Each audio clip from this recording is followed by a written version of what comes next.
जय जगन्नाथ सांग मैंने आज हूँ कुमार पूर्णिमा। बो काली ठारू खई भाजिकी रखिदे झी आंजुली टेकिबे से बो ए केमती खई भाजुंट देखा। हांडी पूरा भल भाव ताती जाइए ता देहरे बालिकी पूरा जोर से ततई देते धान पकई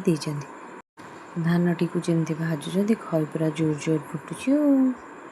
सबू धान गुड़ाक फुटी जाइए खई सब भल भाव हो जाइए। झील सका उठी रेडी हो आंजुली टेकी देती झील मैंने सब रेडी हो सजबाज हो आम घर को बुलवाई समस्ते आसिक मत मुंडिया मारुंट मत तो बहुत खुशी लगे से आसी मुंडिया मारे पुणी पलैले गाँ बुलिया मुझे सहित टे फटो उठे देती खुशी आसते ना मत भल लगे मुझे फटो उठे समस्त सहित। बो ए सब खई गुड़ाक नहीं आसर धान बाहर कर बो खई छड़ा देहरे घसी घसी सब धान बाहर कर दौरान संध्या बेलू चांद पूजा हम से बो ए सब खई गुड़ाक नहीं आसर धान बाहर कर दौरान बो ए सब धान बाहर कर देते एमती गोटे गोटे धान रही जाता तो ये बोर मोर मिसिकी सब धान बाहर कर दौचु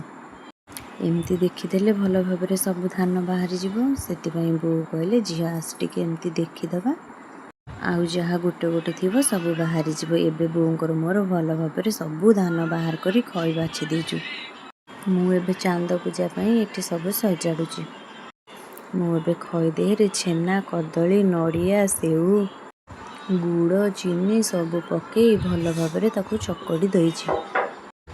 चकटाटा भल भाव चकटी हो गले चांदटा तैयारी करने सुविधा हे ना भल सुंदर चांदटे हम जिते सुंदर चांदटे हे आम झील को सेते सुंदर जोई मिले मुझे भल भाव चकटिकी सब जिनस को मिसई देती चांदटा पूरा सुंदर से हम से पूरा जोरसोर लगी पड़ी एबे मोर सब भल से चकटा हो जाइए एबे पूजापी सब जिनस सजाड़ी देती सब जिनस सजाड़ी चौरा पाखक नहीं आसिली फेरी तापर आसी चांद तैयारी करुचे मुझे पूरा भल से चांद टी तैयारी कर दूची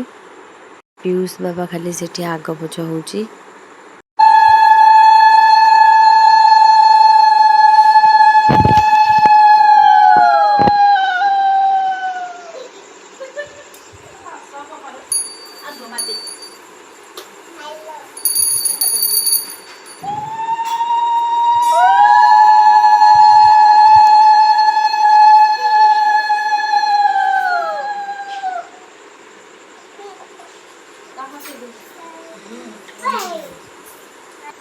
मोर ए चांद पूजा पूरा भल भाव सरी जाइए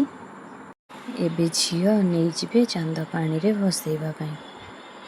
झील ए नहीं जाऊँ चांद पानी रे भसैबे देवे एबे आमे नई की चांद भसैवाई जाइचु आम घर पाखरे पूरा नई आमे जाई नई रे चांद भसई दे घर को आसिलु फेरी कुमार पूर्णिमा सरीला।